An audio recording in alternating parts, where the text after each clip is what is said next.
Hi everybody. I found this article by James Bowie.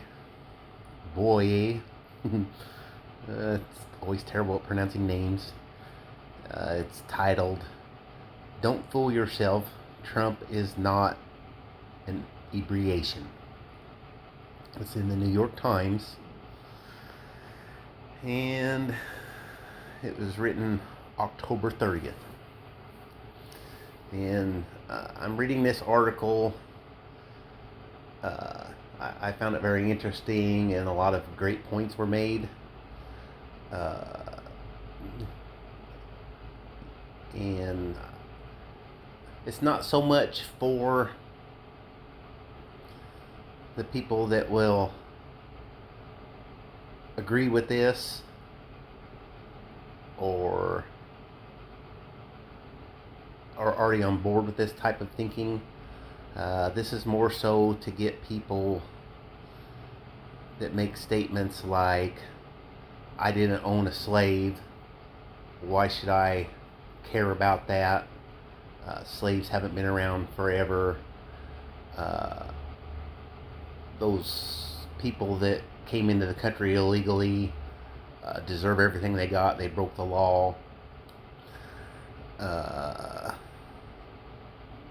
one I see a lot is Native Americans uh, were cruel to each other. We did nothing more than they do to themselves. All of these are justifications for bad behavior. It's not much different than uh, a little kid saying something like,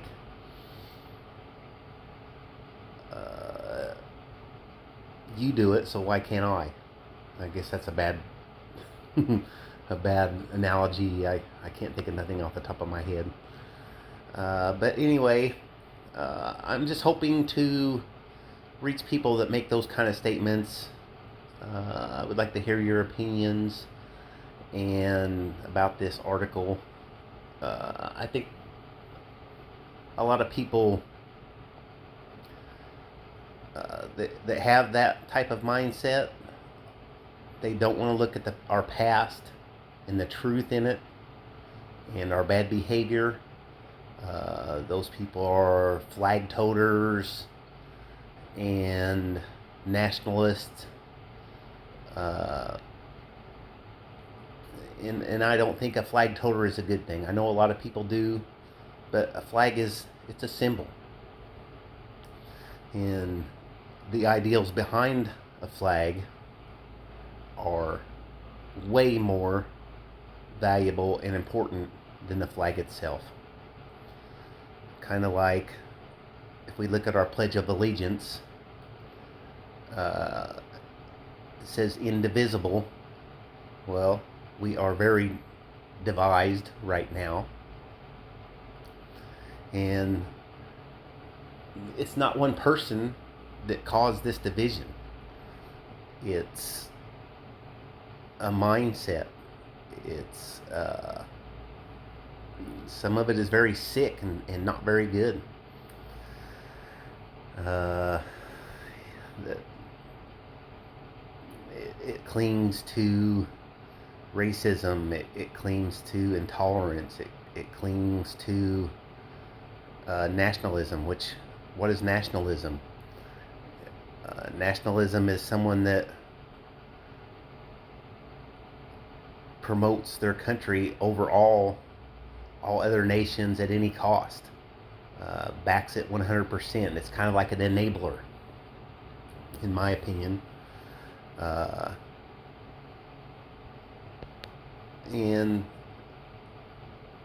I recently read a statement by someone that a nationalist is a globalist who is not let's see, what was the word, is not very ambitious. So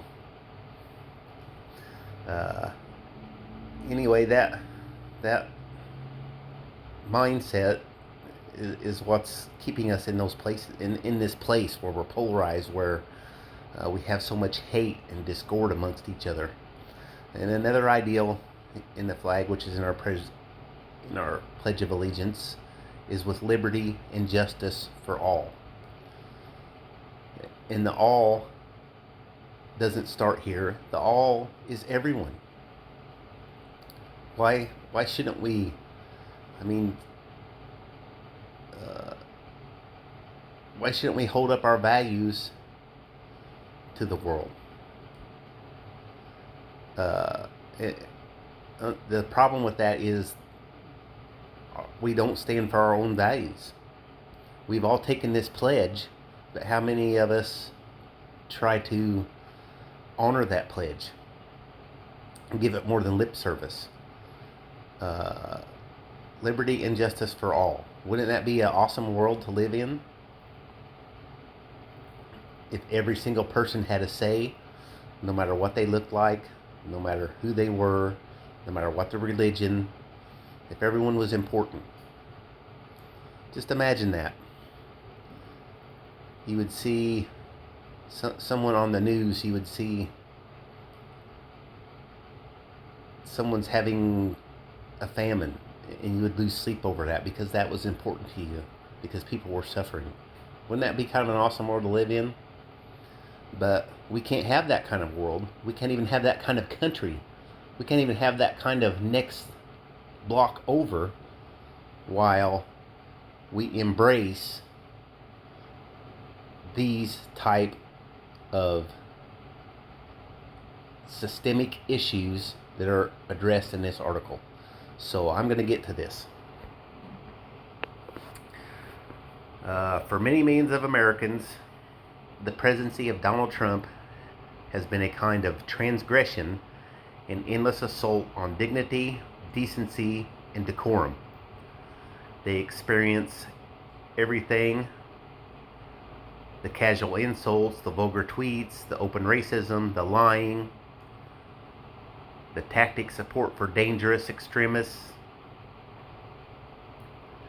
and admiration of foreign strongmen as an attack on the fabric of American society itself. And they see the worst of this administration, like separating children from their families at the border, an unparalleled offense against values of American democracy. There is no questions.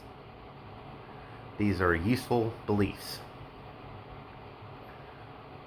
They are responsible for the mass outrage against Trump at the beginning of his term, the wave against the Republican Party in the 2018 midterm elections, and the currently strong anti-Trump energy of at least half the voting public. But it's hard to say they are true ones. Trump is transgressive, yes, but his transgressions are less a novel assault on American institutions than they are a stark replication of past failure and catastrophe.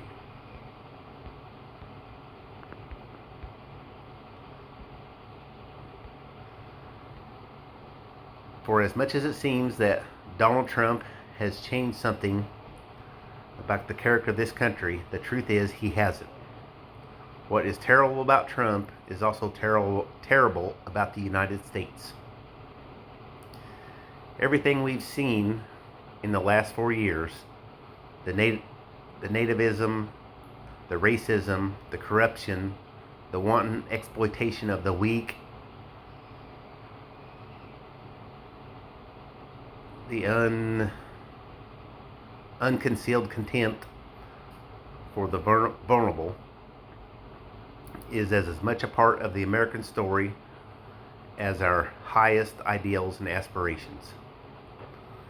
The line to Trump runs through the whole of American history, from the white man's democracy of Andrew Jackson to the populist racism of George Wallace. From native expropriation to Chinese exclusion. And to the extent that Americans feel a sense of loss about the Trump era, they should be grateful, because it means they have given up their illusions about what this country is and what it is and has been capable of. There is very little doubt Donald Trump or his policies that doesn't have a direct ascendant to the American past. Despite what Joe Biden might say about its supposedly singular nature, the way he deals with people based on the color of their skin, national origin, where they're from, is absolutely sickening. The president's racism harkens right back to the first decades of the 20th century, when white supremacy was ascendant and the nation's political elites, including presidents like Woodrow Wilson, were preoccupied with segregation and exclusion for the sake of preserving an Anglo-Saxon nation. Trump's indifference to the pandemic is, in the same way, an echo of the Hoover administration, which stood by as the country was crushed by economic depression and the immersion of millions of Americans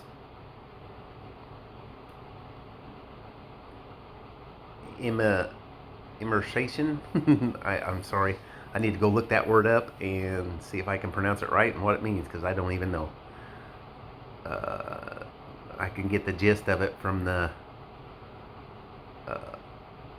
article, but I don't know that word.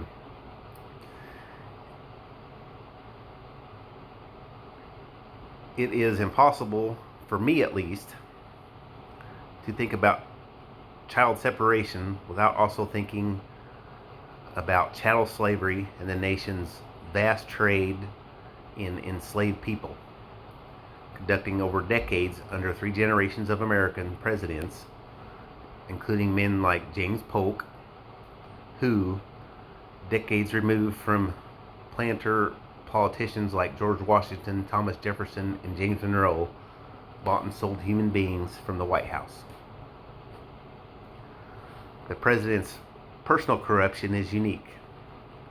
There's never been someone in the White House so clearly committed to the most petty forms of graft. But his lawlessness and that of his administration is a direct outgrowth for the contempt of accountability that stretches across 4 decades of Republican presidencies. From Richard Nixon to George W. Bush, Trump does nothing more than embody Nixon's quip to David Frost that when the president does it, that means that it is not illegal. Think about that. That's our ruling class. They believe things like this.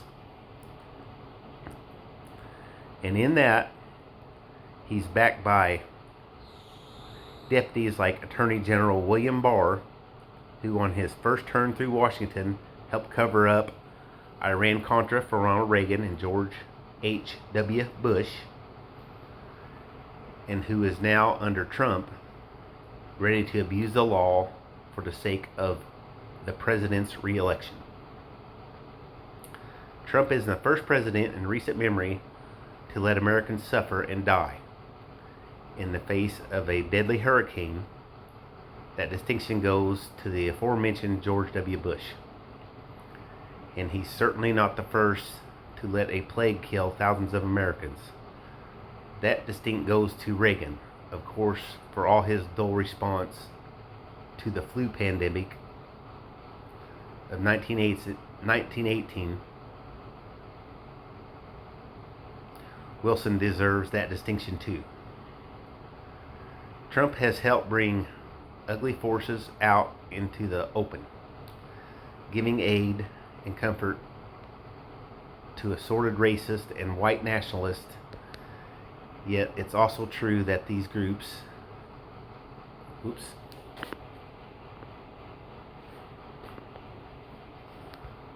that these groups and individuals have always been with us, and that our focus on Trump betrays a lack of attention to the ways in which they've grown and changed over time, waiting for a moment like this. Reading the catalog of horribles for Donald Trump and his White House, and what you find is an administration that has embraced the worst aspects of our political culture and merged them into a potent brew of destruction, lawlessness, and authoritarianism. Darn it. But to recognize this is to see as well how it doesn't make sense to say that Trump is an aberration from the mainstream of American life. Instead, he is the exclamation point on our constant failure to live up to our own self-image. Perhaps more than most Americans hold many illusions about the kind of nation which we live. We tell ourselves that we're the freest country in the world, that we have the best system of government, that we welcome all comers, that we are efficient and dynamic, where the rest of the world is stagnant and dysfunctional. Some of those things have been true at some point in time, but none of them is true at this point in time. What Trump has done is made it difficult to maintain the illusion whenever he finally leaves the scene. We can either take the opportunity to look with clear eyes and assess this country as it is and as it has been, or again seek comfort in myth.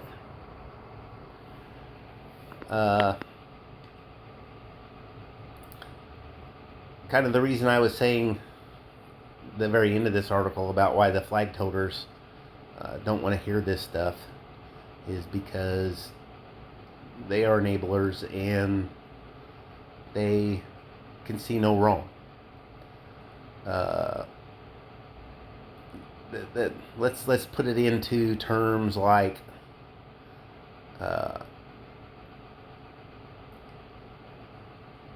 let's say an alcoholic. That's a good analogy. A lot of people are understand that addiction.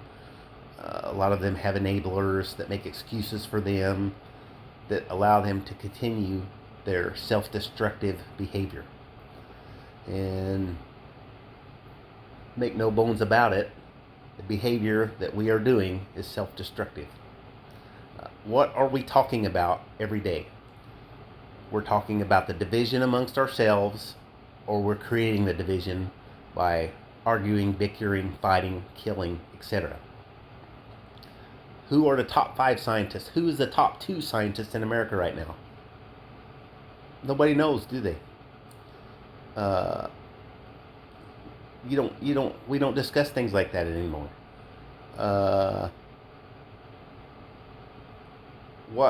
What people in America are doing the most humanitarian good amongst the poor?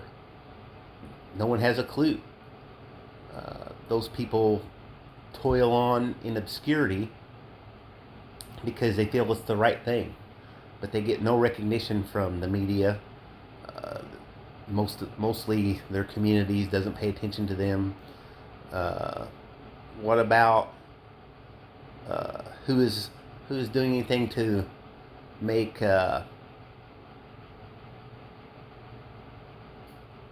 mental health less of an issue, to help those people live a